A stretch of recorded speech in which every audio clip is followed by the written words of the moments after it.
अब जो राम जी चाहेंगे वही इन्हें समझाएगा। समझाने का जब आप प्रसंग देखेंगे ना, बाली का एक स्वभाव था, किष्किंधा राज बाली का एक स्वभाव था। बाकी भैया ठीक से सुनिए, बाली का एक विशेष वो स्वभाव था कि बाली को जब भी कोई युद्ध के लिए आमंत्रित करता था, बाली उसके आमंत्रण को स्वीकार करता था। और जब भी बाली युद्ध के लिए जाता था, बाली की पत्नी तारा उसे विजय तिलक लगाकर युद्ध में भेजती थी। लेकिन आज जब सुग्रीव बाली को युद्ध के लिए ललकारता है, तब आज पहली बार तारा रो रही है। तारा कहती है ना, आज आप युद्ध में ना जाएं। क्यों? कौशले ससुत लक्ष्मण रामा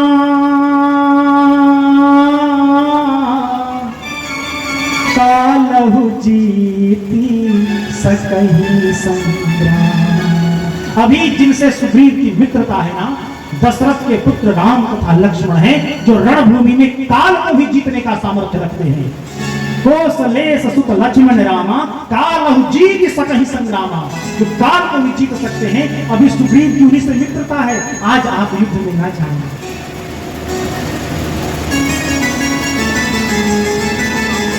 यह सुनकर बाली अट्टहास करता है, कहता है, सुन हे धीर प्रिया समदर्शी रघुनाथ, जब कदाच मोहि मारी हो तो पुनि हो हुसना।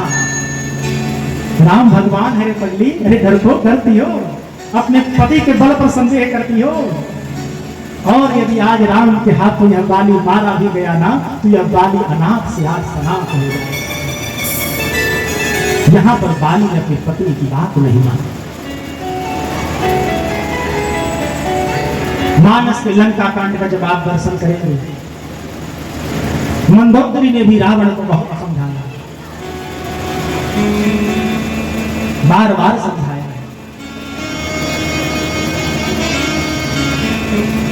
हनुमान जी ने समझाया है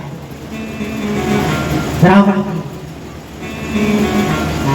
हर दूषण त्रिशिरा बाली, अबधे सकल अतुलित बलशाली।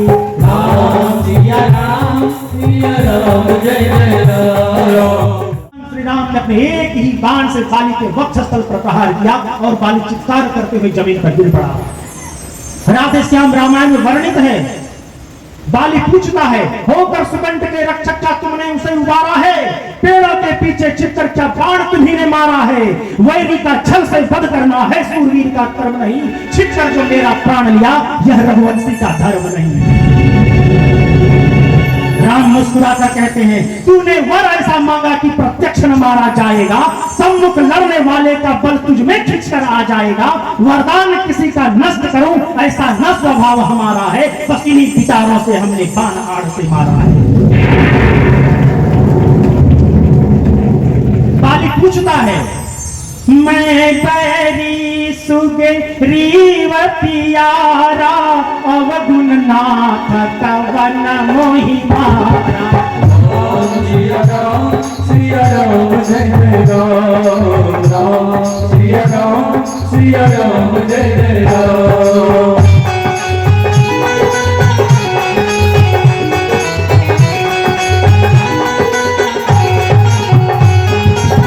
बाली पूछता है, मैं बैरी सुग्रीव प्यारा, अवगुण नाथ कवन मोहि मारा। बाली पूछता है ना, हम दोनों भाई के बीच आप क्यों हस्तक्षेप कर दिए हो? मेरी दुश्मनी तो आपसे नहीं थी ना, आपने क्यों मारा? तब राम कहते हैं, बाली वेद और शास्त्र कहता है, अनुज वधु भगनी सुत नारी, सुन सठ कन्या समय चारी, ये नहीं कुदृष्टि बिलोक जोई, ताहि बधै कछु पाप न हो। वेद कहता है, जो व्यक्ति अपने छोटे भाई की पत्नी पर, अपनी बेटी पर, अपनी पुत्र वधु पर और अपनी बहन पर कुदृष्टि डालता हो, उस व्यक्ति का वध कर देने में कोई अपराध नहीं है। ताही बढ़े कछु पाप न हुई, और तुमने अपने छोटे भाई की पत्नी का बलात्कार किया है। तुम पापी हो। राम जब बार बार बाली को पापी कह रहे थे ना, बाप बाली मुस्कुरा रहा था। राम पूछते हैं मुस्कुरा क्यों रहे हो बाली? बाली कहता है ना, आपके ही श्रीमुख के वचन है। क्या? सन्मुख होहि जीवा मोहि जबहि, जन्म कोटि अघना सही कहि। जो व्यक्ति केवल मेरे सामने एक बार आ जाए, मेरे दर्शन करने मात्र से ही किसी भी व्यक्ति के करोड़ों जन्म के पाप स्वतः समाप्त हो जाते हैं। और यह बाली आपके सामने इतनी देर से पड़ा है ना, क्या यह बाली अभी भी पापी है? यह सुनते ही राम मुस्कुराने लगे। राम कहते हैं बाली, अब तुम निश्चल हो गई हो, पवित्र हो गए हो। अब मैं अपने बाण तुम्हारे वक्षस्थल से खींच लेता हूं।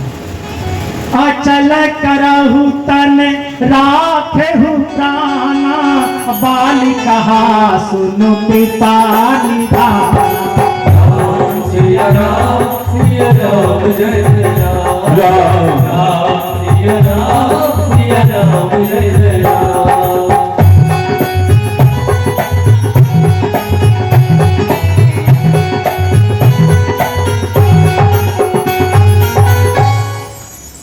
रघुकुल रीति सदा चली आई, प्राण जाई पर वचन न जाए। जानते हैं ना, आप लोग जानते हैं ना कि रघुवंश में दिया गया वचन प्राण चले जाए लेकिन टूट नहीं सकता। लेकिन संपूर्ण रामचरित मानस में 2 बार रघुवंश का वचन टूटा है। नोट कर लीजिए, एक बार स्वयं श्री राम ने तोड़ा है और एक बार दशरथ जी ने तोड़ा है। राम जी ने कहा तोड़ा हो? अभी तुरंत संकल्प किया था, सुनो सुग्रीव मारी हूं बाल ही एक ही बाण, जाओ ब्रह्म रुद्र शरणागत गए तौ न हुब रही प्राण। मैं कल अपने एक बाण से बाली का वध कर दूंगा। लेकिन अभी तुरंत कह रहे हैं अचल करे हूं तन राखे हूं प्राण। मैं तुम्हारे शरीर को अजर कर देता हूं, अचल कर देता हूं, अमर कर देता हूं। तब आप कहेंगे रघुवंश की परंपरा टूट गई ना? भगवान कभी भी किसी काल और कर्म से नहीं बंधे होते। तदपि करहि सम विषम विहारा, भगत अभगत हृदय अनुसार। भगवान अपने भक्त के लिए हमेशा सम से विषम हो जाते हैं, पक्षपात हो करने लगते हैं। भगवान पर यह नियम लागू नहीं होता। सामर्थ्य नहीं कुछ दोष गोसाई। जो सामर्थ्यवान है उसे दोष नहीं लगेगा। और दूसरा महाराज दशरथ ने तोड़ा है। जब विश्वामित्र आए थे ना, दशरथ ने तुरंत वचन दे दिया, जो मांगेंगे दूंगा। विश्वामित्र ने राम को मान लिया और दशरथ मुकर गए थे। राम वेद नहीं बनत गोसाई, राम को नहीं।